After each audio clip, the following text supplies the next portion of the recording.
રાજ્યની અંદર વધુ એક વરસાદનો મોટો રાઉન્ડ આવી રહ્યો છે, કેમ કે હાલમાં બંગાળની ખાડીની અંદર ફરીથી એક વરસાદી સિસ્ટમ બની છે.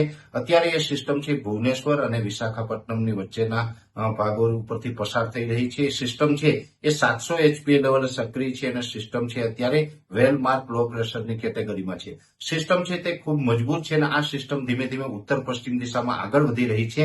એટલે આ સિસ્ટમ મધ્યપ્રદેશ ઉપર થઈ અને ગુજરાત ઉપર થઈને પસાર થાય તેવી શક્યતાઓ છે. ખાસ કરીને સિસ્ટમ છે જ્યારે ગુજરાત સુધી આવશે ત્યારે વધુ મજબૂત થઈને વેલમાર્ક લો પ્રેશરમાંથી એ ડિપ્રેશનમાં ફેરવાય તેવી શક્યતાઓ છે અને ગુજરાત ઉપરથી ડિપ્રેશન પસાર થવાનું છે, જેને કારણે આમ તો 4 થી લઈ અને 8 સપ્ટેમ્બર દરમિયાન ગુજરાતની અંદર ભારેથી અતિભારે વરસાદની શક્યતાઓ છે, જેમાં ખાસ કરીને મધ્યપ્રદેશ બોર્ડરે દાહોદ, ગોધરા અને છોટાઉદેપુર જેવા વિસ્તારો છે એમાં પણ ભારેથી અતિભારે વરસાદ નોંધાઈ શકે છે. દક્ષિણ ગુજરાતના તમામ જિલ્લાઓ છે, સુરત, વલસાડ, વાપી, નવસારી અને ડાંગ જેવા વિસ્તારો છે, એ તમામ વિસ્તારમાં પણ 5 થી લઈ અને 8 તારીખ સુધી ભારેથી અતિભારે વરસાદ નોંધાય તેવું એક અનુમાન છે. એ સાથે સૌરાષ્ટ્રના બોટાદ, ભાવનગર, અમરેલી, ગીર સોમનાથ અને જુનાગઢ જેવા વિસ્તારો છે એમાં પણ 7, 8 અને 9 તારીખ દરમિયાન અતિ ભારે વરસાદ નોંધાય. લગભગ આપણે 10 થી લઈને 15 ઇંચ સુધીના વરસાદ નોંધાય તેવી શક્યતાઓ દેખાઈ રહી છે.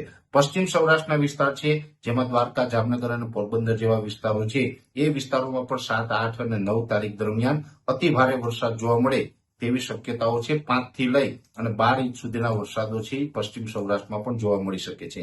કચ્છમાં પણ એકંદરે સાર્વત્રિક વરસાદ હશે, જોકે કચ્છમાં જે હળવાથી મધ્યમ વરસાદ હશે, પણ કચ્છના જે દરિયાઈ કાંઠાના ભાગો છે, નલિયા, માંડવી, મુન્દ્રા, કંડલા, ગાંધીધામ વગેરે, એ દરિયાકાંઠાના વિસ્તારમાં થોડીક તીવ્રતા વધારે જોવા મળશે.